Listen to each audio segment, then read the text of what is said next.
एक लड़की अपने दोस्त से लगभग करीबन 10 साल के बाद मिली थी, और जब वो अपने दोस्त स्कूल और कॉलेज के दोस्त से मिली थी तो उसका जो दोस्त था वो ऑटो चला रहा था और वो लड़की एसडीएम बन चुकी थी। तो जब वो मिली तो उन दोनों के बीच क्या वार्तालाप हुई, क्योंकि वो दोनों एक प्रेम करने वाले होते हैं वो, और वो किसी कारणवश बिछड़ जाते हैं।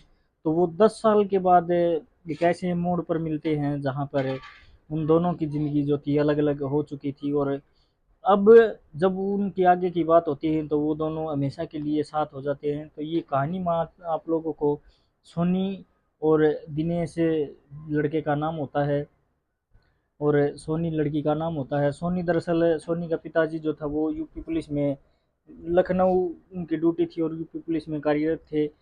उसकी माँ जो थी वो एक टीचर लगी हुई थी, और वो मेरठ में रहकर स्कूल में पढ़ाई करवाया करती थी, पढ़ाया करती थी। और वहीं मेरठ का ही एक दिनेश होता है लड़का, जो कि वहाँ पर कॉलेज में और स्कूल और कॉलेज में दोनों ये इकट्ठे पढ़ते थे, तो इनकी अच्छी बोलचाल हो चुकी थी और ये एक दूसरे से प्रेम करने लगे थे।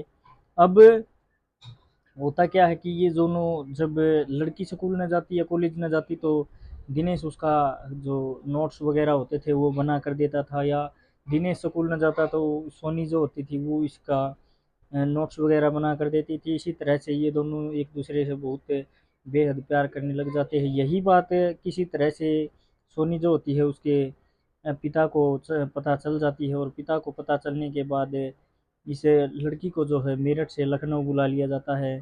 तो ये दोनों एक बिछड़ जाते हैं, इस कारण ये दोनों बिछड़ जाते हैं। लेकिन सोनी कहती है कि मैं मेरा यहाँ पर मन नहीं लगता, लेकिन जो सोनी का पिताजी होता है वो उसको पता था कि ये ऐसे नहीं मानेगी, तो ये जाने की कोशिश करी, लेकिन सोनी के पिताजी ने उसको वहाँ से निकलने नहीं दिया और उस पर कड़ा पहरा रख दिया वहाँ से न निकलने के लिए।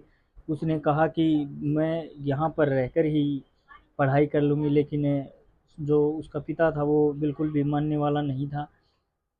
अब दिनेश जो होता है वो वहाँ से उसका मन जो था वो विचलित होने लगता है कि अब मैं क्या करूँगा, क्योंकि वो जो लड़की थी सोनी वो तो वहाँ से जा चुकी थी। अब दिनेश जो था उसका बिल्कुल मन वहाँ पर नहीं लगता था, वो अकेला भटकता रहता था। उसने कॉलेज जो था वो भी छोड़ दिया और अब ऐसे ही अकेले रहने लगा। तो कुछ टाइम बाद उन दोनों की बातें फिर होने लगी। वो मेरठ, सोनी जो थी वो लखनऊ से मेरठ आ जाती है और मेरठ अपनी माँ के पास आती है, तो एक बार से फिर वो मिलते हैं और उनकी बातचीत होना शुरू हो जाती है।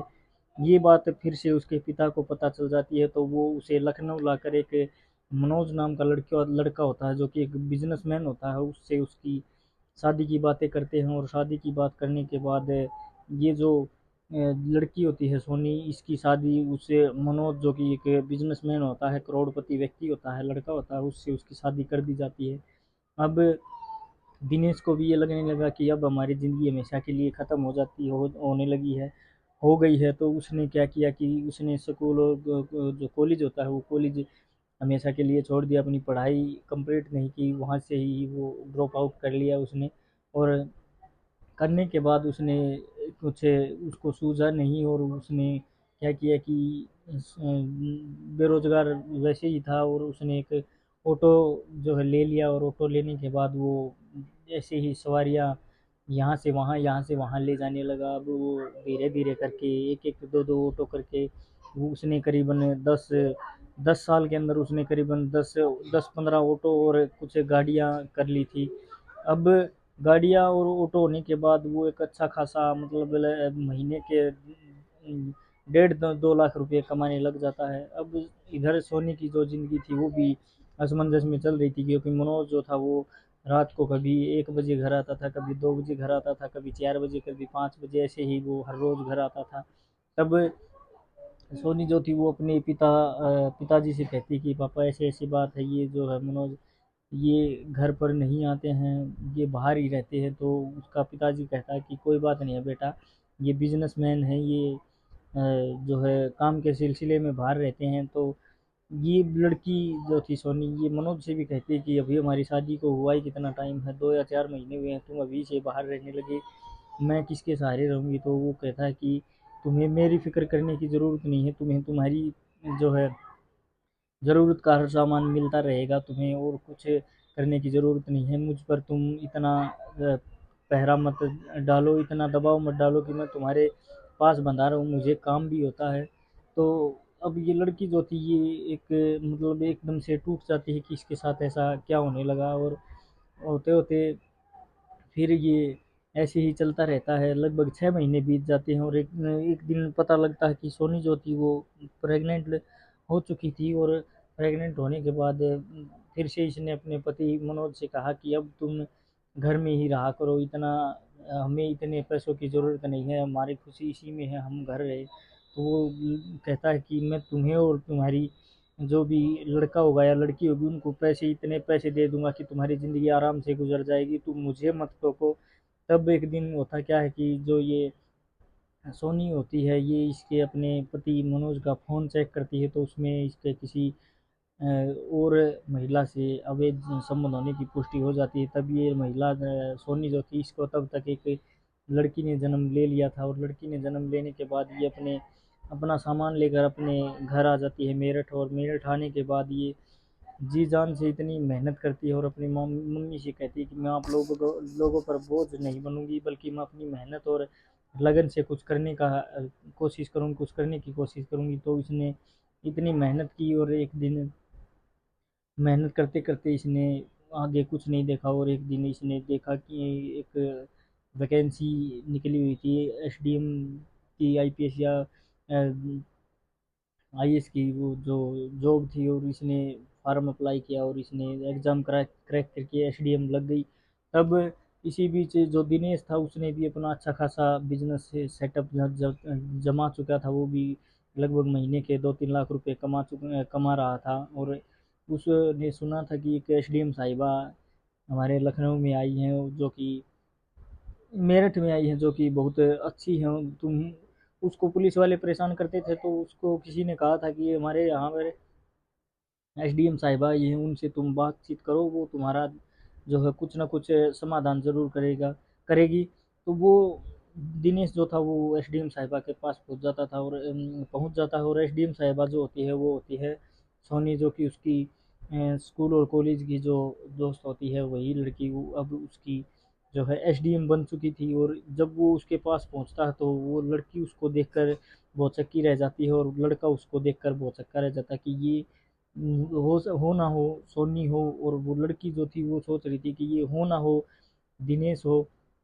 ऐसे ही करते करते इन दोनों के आपस में बातचीत हुई, और इन दोनों ने अपनी अपनी जो है जानकारी, यानी कि अपनी अपनी कहानी जो थी वो एक दूसरे को सुनाई, और कहा कि तुम वही हो, मैं वही हूँ।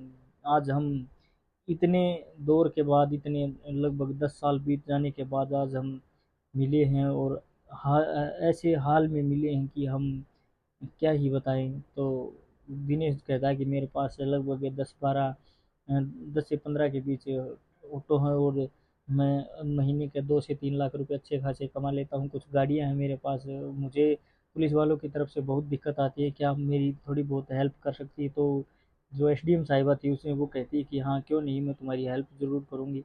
तो इसमें जो है दिनेश की थोड़ी बहुत हेल्प भी की जाती है। तो जब दिनेश ने पूछा कि तुम्हारी शादी हो चुकी थी, तुमने तुमने तुम्हारे साथ क्या हुआ ऐसा? तब उसने बताया कि मेरा जो पति था, मेरा जो हस्बैंड था वो नाकम्मा निकम्मा और नाकारा था, उसके अवैध संबंध और महिलाओं के साथ थे, तो मैंने वहाँ से उसे छोड़ दिया, मैंने उससे तलाक ले लिया है। तो ये दोनों आपस में बातचीत करते हैं कुछ ऐसे ही बातचीत करते करते ये जो दिनेश था ये कहता है कि मैं तुमसे अब भी शादी करना चाहता हूँ, अगर तुम चाहो तो हम दोनों अब हमेशा के लिए एक हो सकते हैं, क्योंकि बिजनेस मेरा भी अच्छा खासा चल रहा है और तुम भी एसडीएम लग चुकी हो। अब सोनी कहती है कि चलो मैं घर वालों से बातचीत करके आपको बताती हूँ, अपना कॉन्टैक्ट नंबर देते हैं और एक दूसरे से बात करते हैं। तो तब वो घर जाकर अपने पिता से कहती है कि पिताजी ऐसे ऐसे जो लड़का कॉलेज के टाइम जो लड़का था वो अब मैं उससे शादी करना चाहती हूँ। और फिर घर वालों ने भी उस लड़की को जो है फ्री छोड़ दिया था, क्योंकि वो अपना निर्णय लेने के लिए खुद स्वयं इतनी जो है ज़िम्मेदार हो चुकी थी कि वो अपना निर्णय खुद ले सके, और उसने अपना निर्णय लिया और दिनेश के साथ शादी की। और दिनेश ने उसकी जो बेटी थी उसको भी अपनाया, और ऐसे करते करते फिर जो सोनी थी उसकी जो है उसका तबादला जो है लखनऊ हो जाता है, और वो दिनेश को मेरठ से लेकर लखनऊ आ जाती है, और हमेशा हमेशा के लिए एक दूसरे से मिल जाते हैं, और ऐसे ही इनकी ज़िंदगी फिर बहुत अच्छे तरीके से चलती है। तो दोस्तों, कहानी कैसी लगी? अगर अच्छी लगी तो कमेंट में ज़रूर बताएं। धन्यवाद। जय हिंद। वंदे मातरम।